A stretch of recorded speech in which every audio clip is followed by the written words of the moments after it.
A blessed evening to all of you who are here with us in the shrine, and welcome to the shrine of Jesus the Divine Word.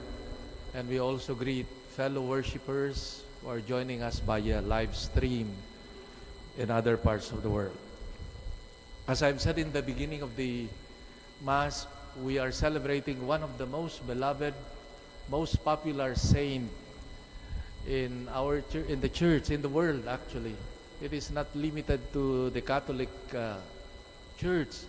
He is also venerated by other religions, the Lutherans, the Anglicans, and very dear to other people. That's why,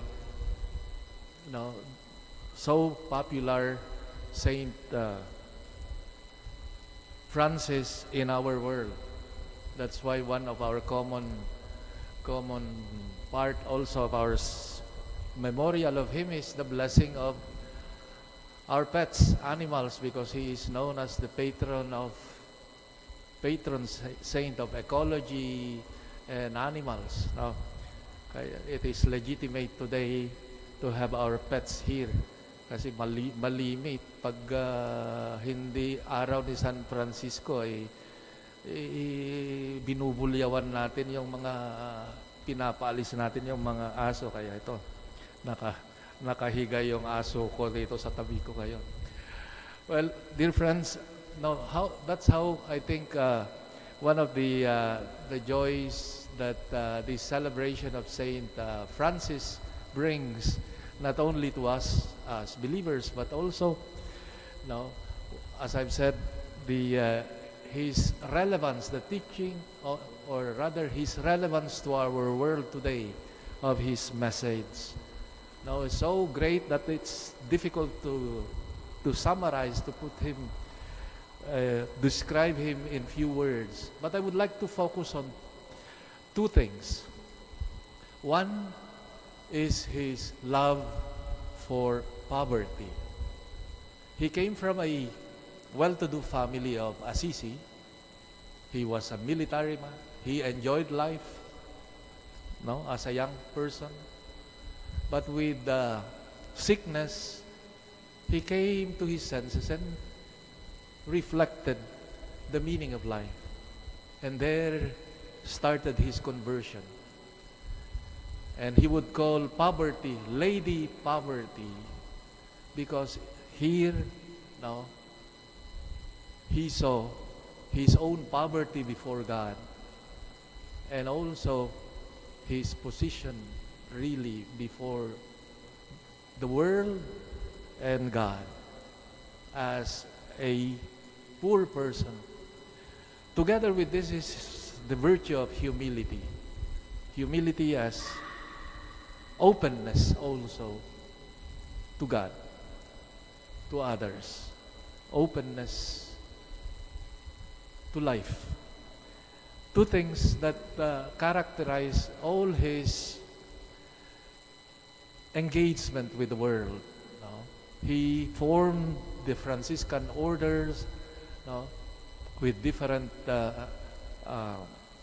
persuasions, but always with this poverty. And he sought precisely to renew the church from starting precisely from poverty. When you are in poverty, you put your trust not in your wealth, but precisely in God. That was his message.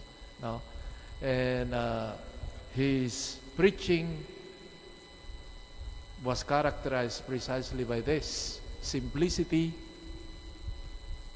poverty, that enabled him to be open to people, even to non-Christians. It is said that in his life, he went to a Muslim ruler in order to settle differences.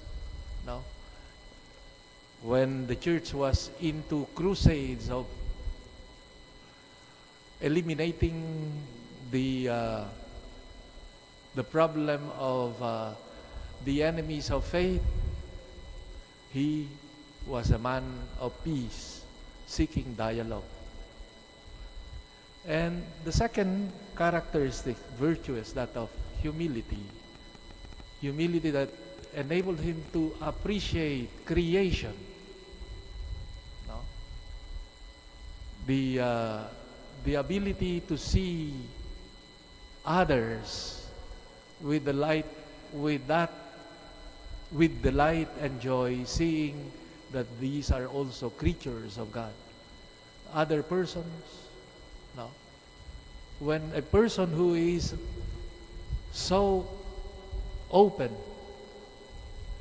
when one is so humble that he can appreciate precisely others, the world, no, nature, and all God has given to the world, one could appreciate precisely when one is open and humble.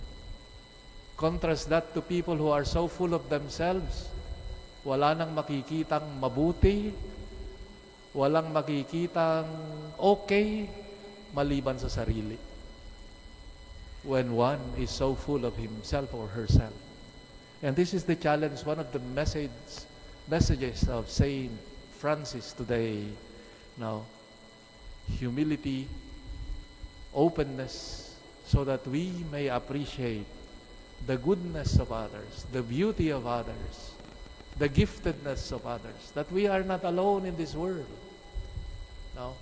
And that is precisely why he is also considered as the patron of ecology, meaning respecting what God has given us.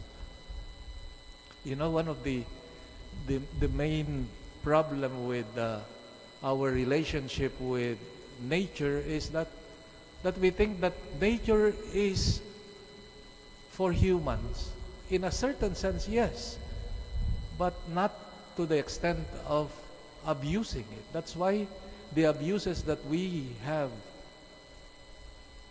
towards nature, they come back as disaster to us. So, the challenge, the beautiful challenge of Saint Francis today to the world continues to be so urgent, that of humility and poverty before God, that we owe everything to God and we do not own anything at all, not even our life. And it is good to remember this, so that we may continue to have that humility before God. That is precisely the issue there in the first reading, the dialogue between God and Job. Job was questioning God, but the response of God was, well,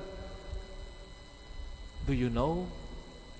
No, who commanded the morning and shone the dawn, for example, etc.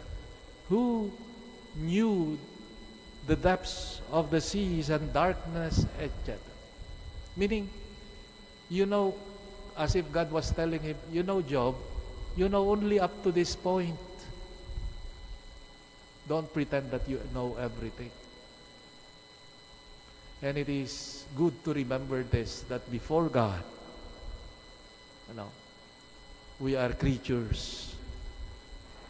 And we are always, it is good to remember that we need to grow, to be open, to be humble, always, like Saint Francis. It is in this poverty, it is in this openness and humility where we can appreciate the goodness of God, the goodness of the world, the goodness of other people, the goodness of life of what we have. May Saint Joseph, may Saint Francis continue to inspire us also to work, to grow in this regard, in poverty of spirit, and in our openness, in our humility. Amen.